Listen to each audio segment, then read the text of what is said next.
utakapokuja kuanza tena duniani, maana yake malaika na mwaliko mkubwa wa wana wa Mungu walioshinda, walionyakuliwa, waliokwenda mbinguni watakuja sasa kuja duniani kuja kuhukumu ulimwengu. Hapo wakati huo mpinga Kristo, nabii wa uongo, watu wamekamatwa, wametupwa kwenye lile ziwa la moto wakiwa hai. Hapo bado shetani hajakamatwa bado. Hao wamekamatwa, nabii wa uongo na mpinga Kristo wamekamatwa, wote wametupwa kwenye lile ziwa la moto.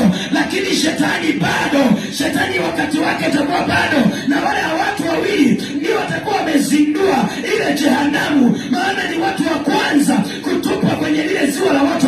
Hao ni watu ambaye ni binadamu kama wewe. Mpinga Kristo atakuwa ni mtu kama wewe, nabii wa uongo atakuwa ni mtu kama wewe.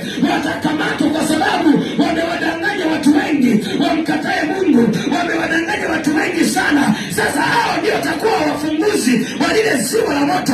Watakapotupwa hapo, ndipo utawala wa Yesu Kristo. Yesu atakuja na mwaliko mkubwa wa wana wa Mungu walionyakuliwa, waliochukuliwa kaenda mbinguni. Watashuka tena, Biblia inaposema ya kwamba watashuka, watarudi kuja kuhukumu ulimwengu. Sasa hapo sisi tulio watakatifu wa Bwana ndipo tutashuka tena na Yesu Kristo, tutakuwa tumevikwa mataji. Hapo ndipo tutakuwa tumevikwa mwili mpya, ule mwili ambao hausikii tena njaa, ule mwili ambao hausikii tena kiu, ule mwili ambao hauzuiliwi na ukuta, ule mwili ambao ukitaka kwenda Marekani hata sasa unakwenda. Ni mwili usiotegemea usafiri, ni mwili ambao haupandi ndege, ni mwili ambao haupandi meli, ni mwili ambao hauzami kwenye maji, unatembea juu ya maji kama Yesu Kristo. Nataka nikuambie, ile baada ya dhiki kuu Yesu atarudi tena na mwaliko wake na wale wote walioshinda. Nataka nikuambie, ni heri ufufuo wa kwanza ukanyakuliwa pamoja na wao. Ni heri unyakuo wa kwanza mpendwa, ukaondoka pamoja na Kristo.